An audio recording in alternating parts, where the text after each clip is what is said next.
سیدی یا رسول اللہ الصلاة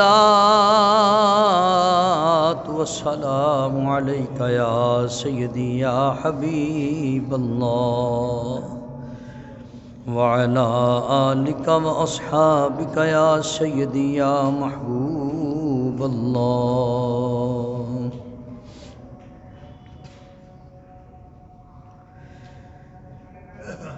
سب سے اولا ہوں اعلیٰ ہمارا نبی سب سے اولا ہوں اعلیٰ ہمارا نبی سب سے بالا اعلیٰ ہمارا اپنے مولا کا پیارا ہمارا نبی اپنے مولا کا پیارا ہمارا نبی دونوں عالم کا دولہا ہمارا نبی کون دیتا ہے دینے کو منہ چاہیے دینے والا ہے سچا ہمارا نبی دینے والا ہے سچا ہمارا خلق سے اولیاء سے رسول اور رسولوں کا آقا ہمارا نبی اور رسولوں کا آقا ہمارا اللہ تبارک و تعالی جل مجد الکریم کے حمد و ثنا حضور پرنور شافی یوم النشور صلی اللہ علیہ وآلہ وبارک وسلم کے ذات والا صفات پہ ہدیہ درود و سلام کے بعد مالک و خالق حضور التجا ہے وہ ہم سب کا مل بیٹھنا آنا جانا سننا سنانا پڑھنا پڑھانا قبول فرمائے مجھے حق اور سچ بیان کرنے کی اور ہم سب کو اس پر عمل پیرا ہونے کی توفیق نصیب فرمائے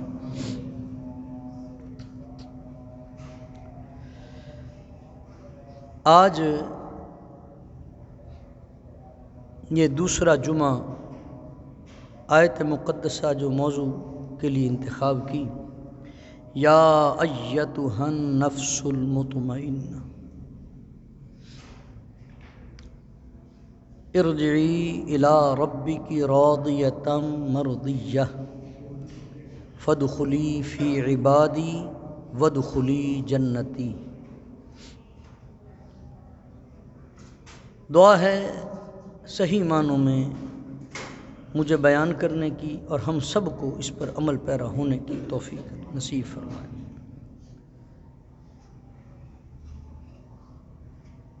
مالک نے حضرت انسان کو جو دل عطا کیا ہے یہ ہمارے جذبات کا مرکز ہے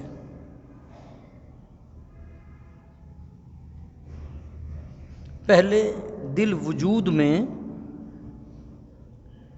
ایک بادشاہ کی حیثیت رکھتا ہے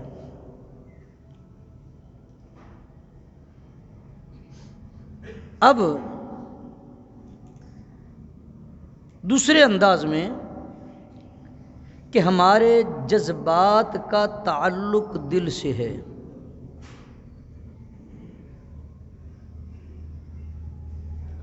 نیکی کا جذبہ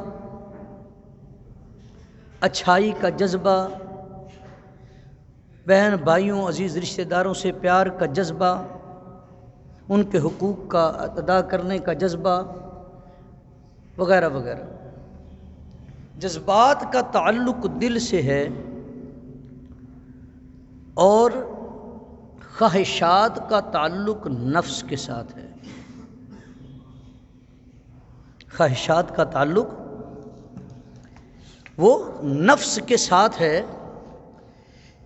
یہ ہمارے اندر جو خواہشات اٹھتی ہیں کہ میرے پاس اچھی گاڑی ہو، اچھا لباس ہو، اچھا گھر ہو۔ خواہش دو طرح کی ہے، ایک اچھی ہے ایک بری ہے۔ جذبے بھی دو طرح کے ہیں، ایک اچھا ہے ایک برا ہے۔ اگر بیمار دل ہے، اگر گناہوں سے آلودہ دل ہے تو وہ بیماریوں کو تلاش کرے گا، اسے سکون نہیں ملے گا۔ اور اگر اللہ کے ذکر سے، اس کے شکر سے پاک دل ہے، طیب طاہر دل ہے، محبوب کی یاد کا مسکن دل ہے، تو اس کو پھر بات مدینے کی سمجھ آئے گی، اس کو بات شریعت و طریقت کی سمجھ آئے گی۔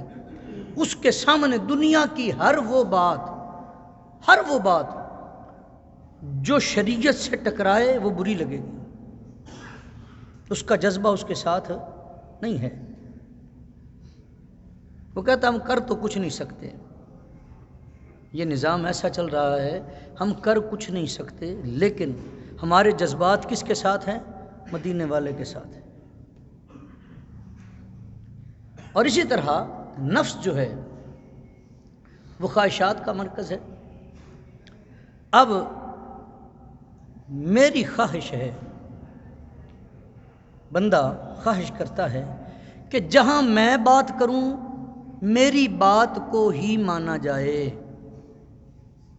یہ نفس کی خواہش ہے، یہ نفس کی خواہش ہے۔ اور میں ایک عجیب سی بات کہنے لگا ہوں، ہم کوئی یہاں پہ اگر بتوں کو پوجتا ہو، کوئی یہاں پہ اللہ نہ کرے کوئی مسجد میں لا کے یہاں بت رکھ دے، جس طرح اکبر بادشاہ نے دین الہی کا نام لے کر ایک اپنے دین کا آغاز کیا تھا۔ اس نے کہا تھا مسجد میں بتوں کی بھی پوجا ہوگی اور مندر میں نمازیں بھی پڑھی جائیں گی، کوئی روکنے ٹوکنے والا نہیں ہوگا۔ اپنی مرضی کا ایک دین اس نے لوگوں میں پیش کیا تھا، اس کو ذہن میں وہ بات آئی تو اسے سامنے رکھتے ہوئے ایک مثال دینے لگا ہوں، لیکن ایسا ممکن نہیں ہے۔ پاکستان کی سرزمین میں ابھی حضور کے متوالے موجود ہیں، بہت سارے لوگوں نے بہت سارے تخیرات پیش کیے ہیں، لیکن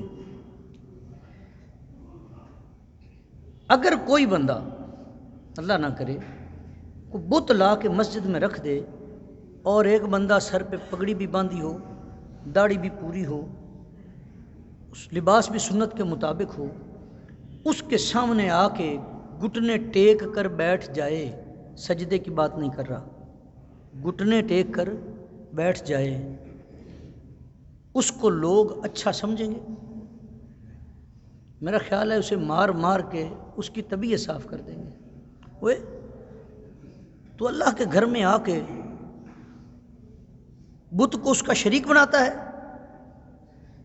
تیری ایسی تیسی۔ بہت سارے جوان، اور وہ بھی جوان آئیں گے مسجد میں جو کبھی اذان پر نہیں آتے، عید کی نماز کے لیے بھی گھر والے اٹھاتے ہیں، اٹھ جا کاکا عید کی نماز دا ٹائم لنگ جانے، وہ بھی آ جائیں گے عاشق رسول بن کے۔ یار ایک ہوتا ہے شرک جلی اور ایک ہے شرک خفی۔ یہ شرک جلی ہے کہ بت کو سامنے رکھا اور اس کا شریک ٹھہرایا، یہ شرک جلی ہے۔ اور جو نفس مجھے بار بار اس کے حکموں کے خلاف جانے پر مجبور کرتا ہے اور میں اللہ کا حکم چھوڑ کر نفس کی پیروی کرنے چلا جاتا ہوں، کیا یہ شرک نہیں ہے؟ اس کو شرک خفی کہتے ہیں۔ ایک طرف رب کا حکم آ گیا، ایک طرف میرے نفس کا حکم آیا، میں نے رب کے حکم پر نفس کے حکم کو اولیت دی، میں نے بھی تو شرک ہی کیا ہے۔ ہو سکتا ہے کئیوں کو یہ میری بات ہضم نہ ہو، لیکن اس کو شرک خفی کہتے ہیں۔ اپنی خواہشات کو کچلنا ہی تو مومن کی پہلی منزل ہے۔ مومن کی پہلی منزل اپنی خواہشات کو کچلنا ہے اس کے راستے میں. کوئی بات آئی اس نے اس میں شریعت کو تلاش کیا، اس میں میرے رب کا حکم کیا ہے. تاجر حضرات بیٹھے ہیں، اس نے تجارت کرتے ہوئے یہ دیکھا مجھے شریعت حکم کیا دیتی ہے کہ میں نے لین دین کرنا کیسے ہے، میں نے لین دین کرنا کیسے ہے. نفع اس میں بھی ہوگا، نفع اس میں بھی ہوگا، لیکن جب میں نے اپنے عمل کو شریعت کے تابع کر دیا یہ اللہ کی رضا کا سبب بن جائے گا. وہی رزق جو میرے گھر میں آ رہا ہے، جو اندھیرے لاتا، جب اللہ کی رضا کے تابع ہو گیا وہ نور لانے والا بن گیا. میرا نفس مجھے مجبور کرتا ہے، میرا نفس مجبور کرتا ہے. ایک بہت بڑا دھوکہ ہمارے آج کل ذہنوں میں ہوتا ہے. وہ کسی نے ایک شعر لکھا تھا، بڑا خوب لکھا، انہوں نے کہا جیویں جھوٹا لارا، موت کھڑی سر اتے، تیرے کلوں ٹھیر پہ سونے جا قبراں وچ ستے. اب نوجوان بچہ ہے گھر میں، کئی دفعہ بیویاں بھی کہہ دیتی ہیں، انہوں نے کہا بیٹے داڑھی آ گئی ہے، اب یہ حضور کی سنت آئی ہے، اب اسے کٹانا نہیں. اور بیویاں بھی کہہ دیتی ہیں، کہتی ہیں کہ نہیں کوئی بات نہیں، ہجے کہ بچہ ہے جی، وڈا ہوئے گا تو رکھ لے گا، وڈا ہویا تو رکھ لے گا. اب جب تھوڑا اور بڑا ہوتا ہے، شادی کا مرحلہ قریب آیا، انہوں نے کہا تو زندگی کے نئے سفر میں قدم رکھنے جا رہا ہے، اس طرح کر داڑھی رکھ لے. وہ کہتا جی شادی کر لوں، شادی کر لوں اس کے بعد داڑھی رکھ لوں گا. اب شادی ہو گئی، اب جی وہ بچے ہیں، سسرال دیگر آنا جانا ہے، ابھی بڑا وقت ہے. ان کا ایوریج کیا، ان کا 60 سال ایوریج چل رہی ہے. ابھی تو میری عمر بھی کیا ہوئی ہے، 25-30 سال عمر ہے، کوئی نہیں ابھی بڑا وقت پڑا ہے، داڑھی رکھ لوں گا. جب بال سفید آئے، اولاد جوان ہوئی، ان کا میں اولاد تو ویاہ لوا نا، اس کے بعد مدینہ شریف جاؤں گا تو وہاں سے انشاءاللہ داڑھی رکھ کے آؤں گا. یہاں سے پیرس جانا ہو، جاپان جانا ہو، امریکہ جانا ہو، انگلینڈ جانا ہو، ہمارے پاس روز ایسے بہت سارے کیسز آتے ہیں. لوگ آ کے، خدا کی قسم ممبر پہ بیٹھا ہوں، آ کے تڑپ رہے ہوتے ہیں کہ جی دعا کر دیں، کوئی وظیفہ بتا دیں کہ میرا امریکہ کا ویزا لگ جائے، میرا کینیڈا کا، جاپان کا، فرانس کا ویزا لگ جائے. لوگ تڑپ رہے ہوتے ہیں کہ جی کوئی ایسا وظیفہ بتا دیں، اور ان میں نظریں تلاش کر رہی ہوتی ہیں، کوئی ایک تو آئے نا آ کے کہ جی مولانا صاحب دعا کرو اللہ مجھے مدینے لے جائے. یہ وہ سرکش نفس ہے جو مجھے، وہ کہتا جی کوئی بات نہیں، اب پتہ تو تھا نہیں. اسی طرح کرتے کرتے کرتے کرتے گھنٹی بج گئی، گھنٹی بج گئی. وہ جو مجھے لینے کے لیے آنے والا تھا، میرے سفر کا ساتھی، وہ آ گیا، کہتا چل بے لیا اپنا ٹائم ہو گیا. اب مجھے یاد آ رہا ہے کہ میں جوانی میں قدم رکھا تو مجھے کسی نے حضور کی شریعت کے لیے بتایا، حضور کی سنت کے لیے بتایا کہ داڑھی رکھ لے گا، جھوٹ بولتے ہوئے تمہیں شرم آئے گی، کم تولتے ہوئے تمہیں شرم آئے گی. داڑھی رکھ لے گا، بد نگاہی کرتے ہوئے تجھے شرم آئے گی. داڑھی رکھ لے گا، تجھے یہ احساس دلائے گی کہ اللہ کے گھر سے پیغام آیا ہے. داڑھی رکھ لے گا، تو جہاں جائے گا تو حضور کا غلام مانا جائے گا، تجھے بتانے کی ضرورت نہیں ہوگی. داڑھی رکھ لے گا، زمانے میں عزت کا سبب بنے گا. ابھی تو ایک سنت کی بات کر رہا ہوں، ایک سنت کی بات کر رہا ہوں. میرے نفس نے مجھے مجبور کیا کہ میں نے ایسا کام نہیں کرنا. اور اگر اس میں نے یہ کوشش کر کے داڑھی رکھ بھی لی، اب دوست جو میرے اسکول فیلو تھے، میرے محلے دار تھے، میرے کالج فیلو، یونیورسٹی فیلو، اب وہ مجھے کہنا شروع ہو گیا، لو جی مولوی بن گیا، مولوی بن گیا. اب میں اس کے نفس کے اوپر ہم نے اٹیک شروع کیا. یہ بھی نفس کو کچلنے کا ایک ذریعہ ہے، اور وہ بندہ استقامت میں رہا، وہ بندہ استقامت میں رہا. وہ بت جو ہم اپنے نفس کے اندر چھپائے پھرتے ہیں، اس کو مارنا نہیں، اسے کمزور کرنا، اسے کمزور کرنا۔ مکتوبات عشق میں لکھا ہے کہ آپ اپنا بایاں پاؤں نفسانی خواہشات پر رکھ دو، دایاں پاؤں تیرا خود بخود کوچہ جانا تک جا پہنچے گا۔ دایاں پاؤں خود بخود کوچہ جانا تک جا پہنچے گا۔ پھر ایسا بندہ جب اس کا وقت آتا ہے، جب رب کی طرف سے اسے بلاوا آتا ہے، تو پھر اس انداز میں آتا ہے، یا ایتھا النفس المطمئنہ ارجعی الی ربک راضیۃ مرضیہ فادخلی فی عبادی وادخلی جنتی۔ پھر عزتوں سے نوازا جاتا ہے۔ پھر رب کی طرف سے جو پیغام ملتا ہے، مرنے سے پہلے، دنیا سے منتقل ہونے سے پہلے، اس جہاں کو چھوڑنے سے پہلے رب کی طرف سے گواہی آ جاتی ہے، اے نفس مطمئنہ اپنے رب کی طرف اب آ جا، اپنے رب کی طرف آ جا۔ آج بھی اگر میں ارادہ کروں کہ میں نے سرکار کی سنت کو چھوڑنا نہیں ہے، اس لیے نہیں چھوڑنا کہ میرے بہت سارے عیبوں کو درست کرنے کے لیے حضور کی یہ سنت کافی ہے، تو مجھے بہت سارے روکنے ٹوکنے والے آ جائیں گے، بہت سارے مجھے سمجھانے والے آ جائیں گے۔ میں کسی اور کی بات نہیں کرتا۔ جامعہ فریدیہ میں میں پڑھنے کے لیے گیا تو میں خاصہ کلاس میں تھا، ثانویہ خاصہ میں سال اول، تو میرے یہاں پر ایک پھنسی، ایک پھوڑا نکل آیا بہت بڑا۔ میں ایک ہفتہ اس کی وجہ سے سو بھی نہیں پا رہا تھا، بہت تکلیف۔ وہاں پہ کیپٹن ڈاکٹر تھے لیاقت چوک میں، ان کے پاس پہنچا، میں نے کہا جی اسے چیرا لگا کے نا، اسے کٹ لگا کے اسے نکال دیں، میرے سے سویا بھی نہیں جاتا۔ ہمارے جامعہ کے بچوں کو وہ فری چیک اپ کرتے تھے۔ انہوں نے مجھے کہا جی مولوی صاحب کینچی پکڑی کہ جی یہاں سے داڑھی کاٹنی پڑے گی۔ ابھی میں اتنی داڑھی تھی بھی نہیں، جیسے وہ چھوٹا سا بچہ بیٹھا ہے اتنی داڑھی ہوگی یا تھوڑی سی بڑی ہوگی اس سے۔ میں نے کہا جی داڑھی نہیں کاٹنی، کٹ لگا لو۔ اس نے مجھے بڑی کھری کھری سنائی ٹکا کے، جو اس کو یعنی کھری کھری کا لفظ ہے کہ کڑوی کڑوی جو اس کو سمجھ میں آتی تھی کہ تسی مولوی یہو جے ہوندے ہو، یہو جے ہوندے ہو، میں ساری سنی۔ میں کہا کٹ نہیں لگانا۔ ایک تکلیف تھی، اوپر اس کی باتوں نے جو اسے بڑھایا۔ میں جامعہ میں چلا گیا، رضائیاں اس طرح جوڑی پڑی ہوئی تھیں، تو میں اس کے ساتھ ایسے ماتھے سے ٹیک لگا کے بیٹھ گیا،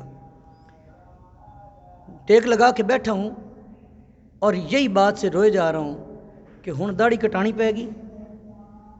میرے سگے، میرے محلے دار، میرے دوست بھائی، وہ سارے مجھے کہیں یار ایک باری کٹا لے تو کیا ہوا، بعد میں پھر رکھ لینا۔ شروع میں ویسے بھی داڑھی اتنی آئی تھی، یہاں پہ داڑھی تھی نہیں، کہیں پوری آ جائے گی تو رکھ لیں، شیو کرانے سے داڑھی پوری آ جاتی ہے، بڑی باتیں۔ میں نے ٹیک لگائی اور رو رہا ہوں، تو اتنے میں آنکھ لگی، میں نے چہرہ نہیں دیکھا، پتہ نہیں کون تھا، کوئی تھا جس نے آ کے اسے دبایا ہے، آ کے اسے دبایا ہے۔ ساتھ ہی مجھے سکون آ گیا اور میں کافی دیر سوتا رہا۔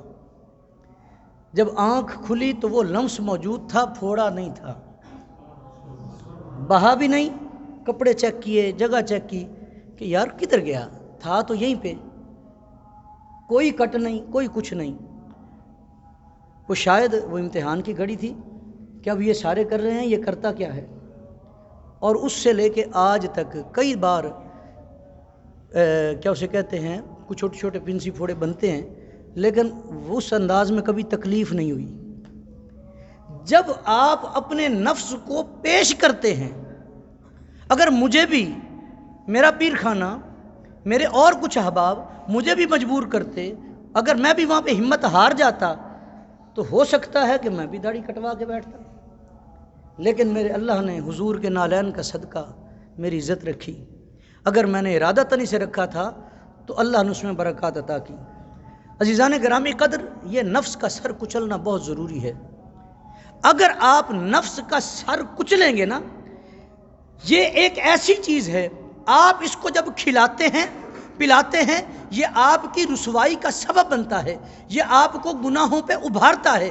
جب آپ اس کا سر کچلتے ہیں، تو یہ آپ کی عزتوں کا سبب بنتا ہے، اور پھر یہ مقام ملتا ہے جو اللہ قرآن میں ارشاد فرماتا ہے، یا ایتھا النفس المطمئنہ ارجعی الی ربک راضیۃ مرضیہ فادخلی فی عبادی وادخلی جنتی۔ اللہ ہم سب کو توفیق دے کہ ہم اس کے بندوں کے ساتھ مل کے تربیت حاصل کر کے اچھا وقت گزاریں۔ وآخر دعوانا الحمدللہ۔